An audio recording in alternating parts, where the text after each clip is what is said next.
Peggy 16. Destiny has fundamentally shifted with Forsaken, and I think that what you're going to see from now on is a lot of the philosophies that we learned and demonstrated are going to be carried forward. New pursuits, pinnacle activities, raids, new weapons, and more power to go after. And that's what the seasons and the annual pass are about. Every time you log in for the reset on Tuesday, something's happening in the world that's changing.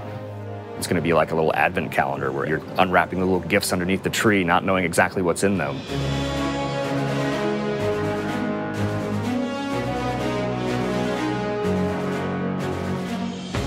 We're not trying to do DLCs anymore. We're not trying to introduce a brand new campaign. Instead, what we want to do is deliver 3 full seasons of content that can last for an entire year and that is coupled with the end game and matches the way players play Destiny.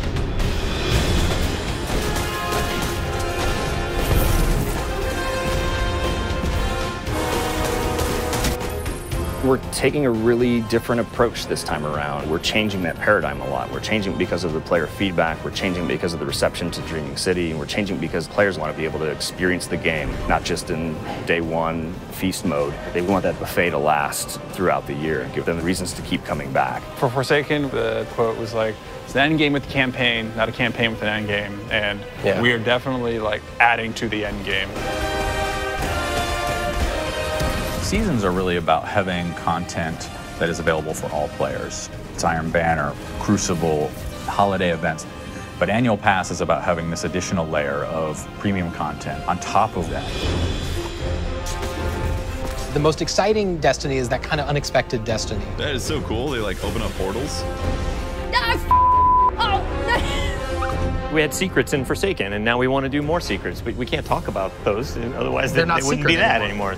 So the nature of trying to surprise people is that sometimes you're going to land things and sometimes you're not. The Forsaken Annual Pass is about continuing to like take those chances and take those risks and trying to surprise people with the different ways that we're going to deliver content. Dude, this is awesome. It's tasty, nutritious, and delicious. It is dead taken. Whisper of the worm. Heck yeah. Ooh, baby. I'm not at 600 yet. I don't know if you are, but like 580. 580. Yeah, 564, I think. He went on vacation. I went on vacation, so. Every season, we are going to be raising the power cap by 50 for all Forsaken owners. They're still going to get new gear. They're going to get to raise their power to improve their Guardian. For the annual pass, we want to provide a new way for you to pursue the end game. So in Season of the Forge, that's going to be the new Black Armory forges and a new Horde mode-based experience.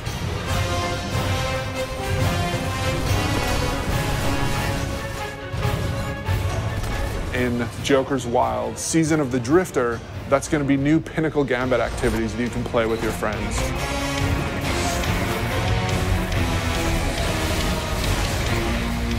And then in Season 7, the focus is really on discovery and subversion and exciting new secrets that we can't wait for players to discover themselves. But the annual pass really starts going in earnest in December. That's going to be when you're going to discover the Black Armory. You are not welcome here, Guardian. Ada is representing the Black Armory, a faction that you've never heard of before. The Black Armory is all about mystery. They're all about being the ultimate weapon crafters.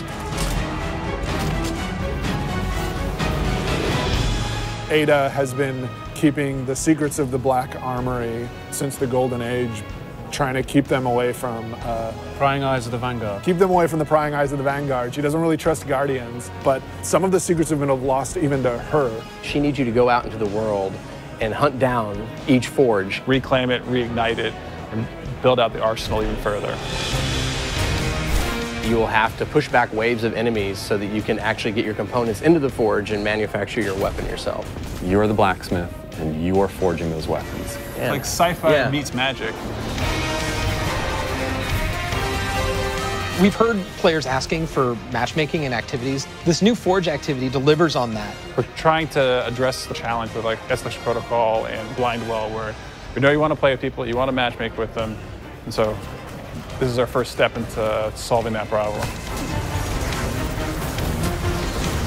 The Black Armory is these lost craftsmen who develop these special weapons that from founders we haven't seen before, all coming from the Norse and Japanese and French family lines.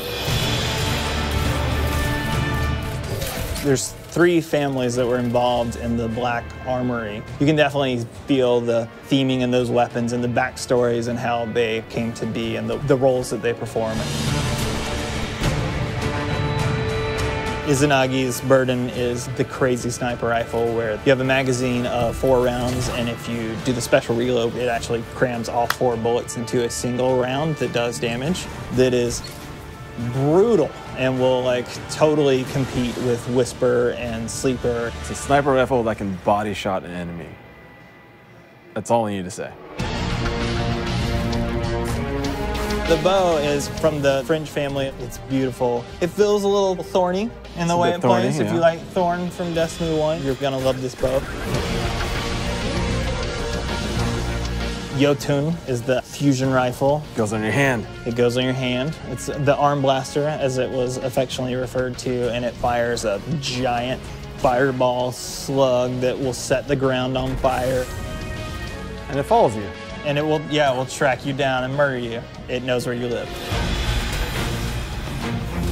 So we've got 5 new exotics, including 4 brand new awesome weapons and 1 old favorite.